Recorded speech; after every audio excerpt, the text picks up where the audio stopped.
talking on roadblocks in granting accreditation. Okay. Good afternoon, friends. I think the topic is that what are the accreditation, what are the roadblocks?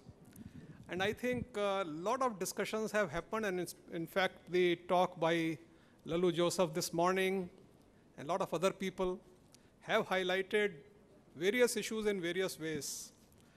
So I'll not take a lot of time. What I would like to just tell you, number one, is that accreditation committee, for your knowledge, number one, is a multi-dimensional committee. It consists of administrators, clinicians, nursing people, imaging experts, public health people.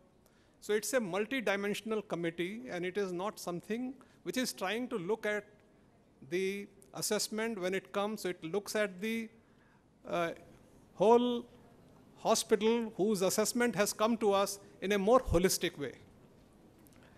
Now, contrary to whatever may be the thought process in the minds of the people, I can only assure you one thing, and that is the good news, that accreditation committee uniformly is for providing accreditation. We are there to remove roadblocks, not to have roadblocks. So the mindset of the accreditation committee is that we need to accord accreditation by and large. We want to encourage as many hospitals to enter the quality journey. However, considering that there are 50, 60,000 hospitals, God knows how many more, and only 400 have been accredited, so obviously there are roadblocks.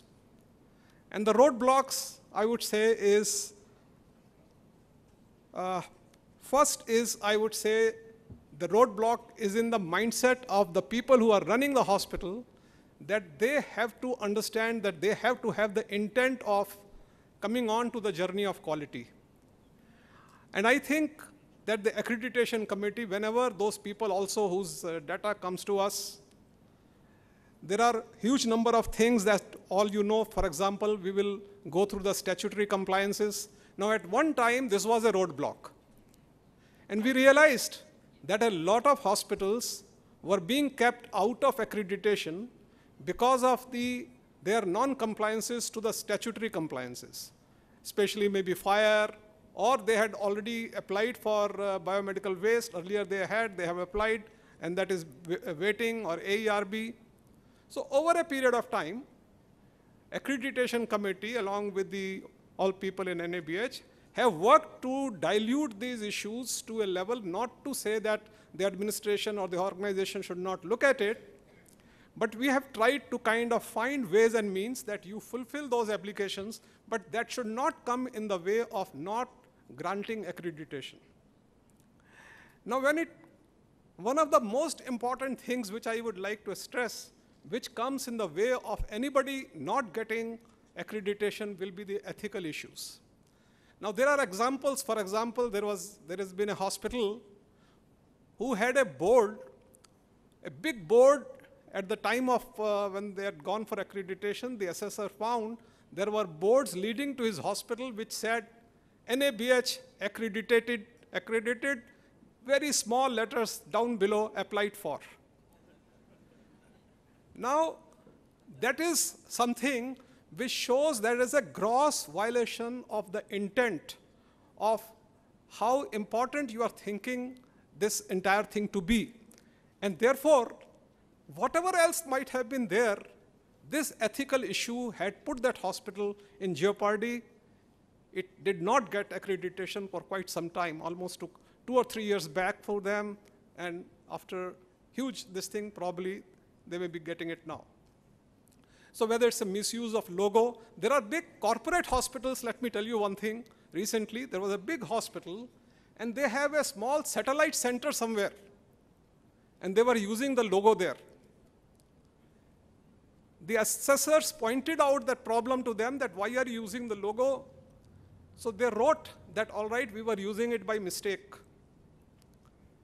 Now you can imagine that the letter which is coming to us that they were using it by mistake is again having that logo. So I would say fudging of data. Now fudging of data of any kind, see, moment You know, it is almost like this, that go for a marriage, something, and the guy says that, you know, my son, you know, he is a engineer, he is earning so much, he is a absolute first-class badminton player, and he says, yeah, anyway, he has got any bad habits? He is the only thing he tells lies. So that is where the whole personality goes away. Therefore, I would say, besides anything else which the organization we are looking at integrity, we are looking at consistency, we are looking at, especially in a new hospital, we are very, very much appreciative that how to help them. Human resources definitely becoming one issue we have to see. Now, nursing, for example, is an issue because of various issues that we can but however, we have to say that, all right, how are you deploying your nurses to ensure that you are not causing patient safety issues? So long as you can justify that these are my nursing ratios, this is how I am employing them. For example, in a ventilated patient, you have to have a 1:1 nursing. For a non-ventilated person in the ICU, you can have 1:2. In the ward, you can have, all right, 1:5, 1:6, 1:7. We can accept all that. But let there be a deployment kind of a thing. You go to a hospital, and there they are showing a lot of nurses. Assessor is asking, all right, ma'am, what is your name? This is your name. Asked for an HR file. Her name is not there. There is no HR record of that person. So we have resident doctors.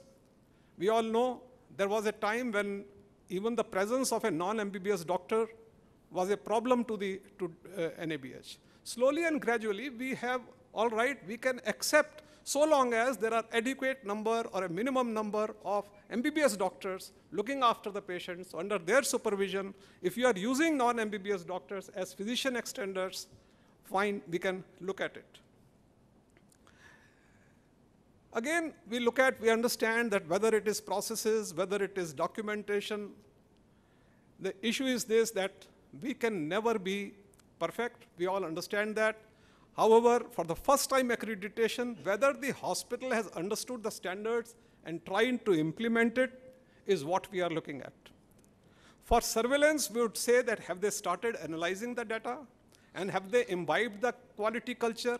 Have the standards become the part and parcel of their work? Is what we are going to look at. For re-accreditation, improvement is the goal, CQI is our goal, no recurrent NCs is what we are looking at.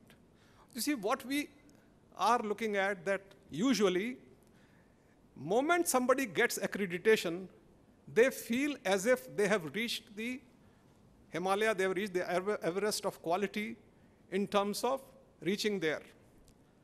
And believe me or not, the journey of quality can only start after you are getting accreditation. Unfortunately, that is where most people start to stumble, and when they come for re-accreditation or we go for surveillance, the committee is in shock that why these problems which are now being seen by the assessors, why are they coming again and again and again? So, ladies and gentlemen, what I can only part with you and say that as far as accreditation committee is concerned, they are going to be very, very, very positive about trying and give you accreditation. However, at times, we have another problem, and that is lack of uniformity of assessment. So accreditation committee, I can tell you one thing, almost during every committee, we try and pass on messages to our assessors as to this particular, for example, observation was not taken kindly. I must also say that the organizations do not have to, because these points have been raised earlier also, please do not accept anything which does not make sense to you. There has been, for example, assessors who have said that looking at a phlebotomy, that you did not have that which finger will you prick for taking blood. And the hospital, as a closure report says, all right, I will use the middle finger and the index finger for the pricking. Now this has come because the assessor is writing, they are also writing a closure. And the assessor says, yes, that is very fine, but if you could have also included the index finger, that would have been very nice. So please try to have your own opinion also. Try to see whether it makes sense to you or not. Whatever changes are being asked for must make sense to you. You must imbibe what is the intent of your doing things, rather than doing things which has been repeatedly been pointed out. Don't do things only for the purpose of writing on paper. Quality must enhance your functioning. It must enhance, I would say, prestige in your own mind, in your own thoughts. And so only point I'm just trying to say, in fact, accreditation committee is there to bring about uniformity in assessment. While you may feel there is no uniformity, majority of the times we try and leave things that, all right, these things can be taken care for you, by you during CQI. And so therefore, thank you. Thank you, Dr. Vijay. I think Vijay comes in with a lot of actual situations in the ground as co-chair of the accreditation committee. So thank you, Dr. Vijay. And now